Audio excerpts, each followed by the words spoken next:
राज्यात फेब्रुवारी ते मे या कालावधीत गारपीटग्रस्त पाऊस तसेच वादळी वारे झाले होते आणि यामुळे बऱ्याच जिल्ह्यातील बहुतेक करून शेतकऱ्यांचे नुकसान झाले होते।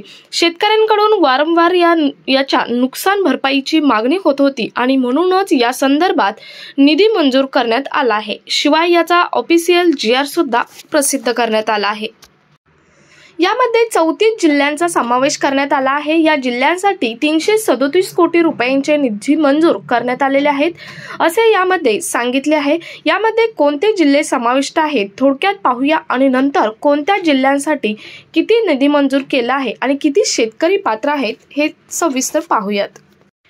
यामध्ये धाराशिव, जालना, नगर, परभणी, हिंगोली, नांदेड, बीड, लातूर हे छत्रपती संभाजीनगर विभागातील जिल्हे आहेत। तसेच पुणे विभागातील पुणे, सातारा, सांगली, सोलापूर, कोल्हापूर तसेच नाशिक विभागातील धुळे, नंदुरबार, जळगाव, अहिल्यानगर, कोकण इत्यादी तसेच कोकण विभागातील सिंधुदुर्ग, ठाणे, पालघर, रत्नागिरी, रायगड याचा समावेश होतो। तसेच नागपूर विभागातील नागपूर, भंडारा, वर्धा, गोंदिया, गडचिरोली, चंद्रपूर या जिल्ह्यांचा समावेश होतो। तसेच अमरावती विभागातील अमरावती, यवतमाळ, बुलढाणा, अकोला, वाशिम या जिल्ह्यांचा समावेश होतो।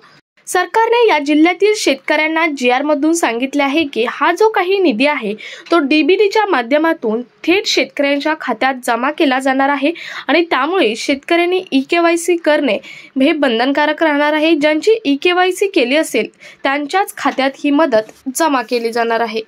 आता हे थोडक्यात जिल्हे झाले, परंतु या जिल्ह्यांमध्ये किती शेतकरी पात्र आहेत आणि त्यांच्यासाठी किती निधी जमा केला आहे हे आपण सविस्तर पाहणार आहोत। विभागीय जे प्रस्ताव दिले होते त्यानुसार हा निधी जमा केला गेलेला आहे, मंजूर केलेला आहे। ते किती मंजूर केलेला आहे तो आपण सविस्तर आता पाहूयात। तत्पूर्वी अशाच महत्त्वपूर्ण आणि नवीन अपडेटसाठी आत्ताच आपलं चॅनल सबस्क्राइब करा। त्याचबरोबर शेजारील बेल आयकॉन सुद्धा ऑन करून ठेवा, म्हणजे असेच महत्त्वपूर्ण अपडेटचे सर्वात पहिलं नोटिफिकेशन तुम्हाला येत राहील। तर आता सर्वात पहिल्यांदा पाहूया छत्रपती संभाजीनगर। छत्रपती संभाजीनगरमध्ये 2 वेळा वेगवेगळे प्रस्ताव दिले होते विभागामार्फत आणि त्यानुसार 2,955 इतके शेतकरी बाधित आहे आणि त्यांच्यासाठी 2,44,88,000चा निधी हा मंजूर करण्यात आलेला आहे। त्यानंतरचा पुढचा विभाग आहे तो म्हणजे पुणे विभागामध्ये सुद्धा वेगवेगळे प्रस्ताव विभागामार्फत देण्यात आले होते आणि यामध्ये बाधित शेतकरी आहेत, शेतकऱ्यांची संख्या आहे ती म्हणजे 1,07,463 आणि त्याच्यासाठी निधी मंजूर करण्यात आलेला आहे। शेतकऱ्यांसाठी तो 81,27,000चा निधी हा मंजूर करण्यात आलेला आहे। त्यानंतर पुढचा विभाग आहे तो म्हणजे कोकण विभाग। कोकण विभागात एकूण 1,36,3,608 शेतकरी बाधित आहेत। यामध्ये सुद्धा वेगवेगळे प्रस्ताव विभागामार्फत देण्यात आले होते आणि यामध्ये 9,38,24,000 निधी हा शेतकऱ्यांसाठी मंजूर करण्यात आलेला आहे। त्यानंतरचा पुढचा विभाग आहे तो म्हणजे नागपूर विभाग। नागपूर विभागामध्ये 39,08,703 शेतकरी बाधित आहेत आणि त्यांच्यासाठी 33,741,53,000चा निधी हा मंजूर करण्यात आलेला आहे सरकारकडून। या विभागामध्ये सुद्धा विभागामार्फत वेगवेगळे प्रस्ताव देण्यात आले होते आणि नागपूर विभागासाठी हा निधी हा मंजूर करण्यात आलेला आहे। 1,05,147 शेतकरी बाधित आहेत आणि त्यांच्यासाठी 85,67,000 रुपयांचा निधी हा मंजूर करण्यात आलेला आहे। तर हे जिल्हे होते आणि या जिल्ह्यांमधील वेगवेगळ्या विभागामार्फत वेगवेगळे प्रस्ताव देण्यात आले होते आणि या सर्व प्रस्तावांचा अभ्यास करून सरकारने कृषी विभागाने इतका निधी हा मंजूर करण्यात आलेला आहे। हा निधी हा प्रत्येक जिल्ह्यांसाठी वेगवेगळा निधी आहे, कारण प्रत्येक जिल्ह्यामध्ये वेगवेगळे नुकसान झालं आहे. हे नुकसान हे फेब्रुवारी ते मे या दरम्यानचा निधी आहे. या दरम्यान अवकाळी पाऊस तसेच गारपीट असेल, वादळी वाऱ्यासह पूर असेल, यामुळे नुकसान झालं होतं आणि त्याचीच नुकसान भरपाई ही देण्यात आलेले आहे. त्याचा GR हा प्रसिद्ध करण्यात आलेला आहे.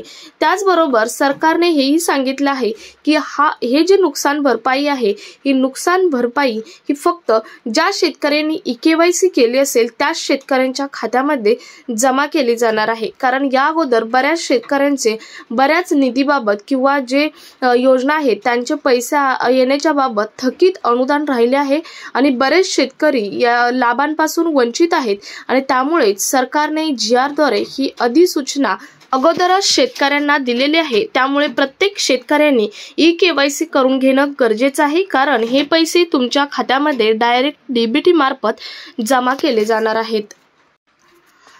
यामध्ये 337,41,53,53,000 रुपयांचा एक्झॅक्ट निधी हा मंजूर करण्यात आलेला आहे.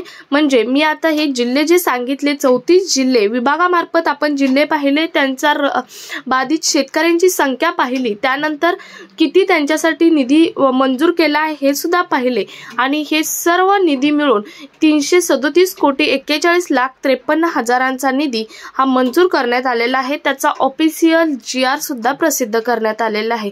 सो हा महत्त्वपूर्ण GR जास्तीत जास्त ठिकाणी शेअर करा.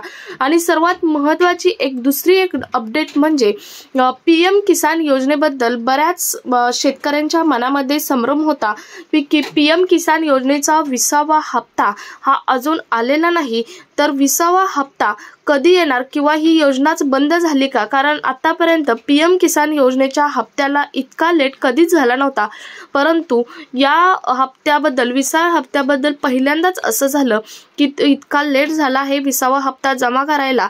त्यामुळे बऱ्याच शेतकऱ्यांच्या मनात संभ्रम होता आणि तोच संभ्रम आता दूर झालेला आहे. PM किसान योजनेचा 20वा हप्त्याची तारीख सुद्धा आता घोषित करण्यात आलेली आहे. 2 ऑगस्ट 2025ला पंतप्रधान नरेंद्र मोदी यांच्या हस्ते काशीमधून एका जनसंपर्क जो कार्यक्रम घेण्यात येणार आहे, त्या जनसंपर्क कार्यक्रमातून तुमच्या खात्यामध्ये PM किसान योजनेचा हप्ता हा जमा केला जाणार आहे. हा हप्ता काल आपण याच्यावरती व्हिडिओ सविस्तर टाकलाच आहे, परंतु थोडक्यात शेतकऱ्यांसाठी सांगते की हा हप्ता तुमच्या खात्यामध्ये 1 वाजल्यापासून 2 ऑगस्ट 2025ला 1 वाजल्यापासून जमा व्हायला सुरुवात होणार आहे.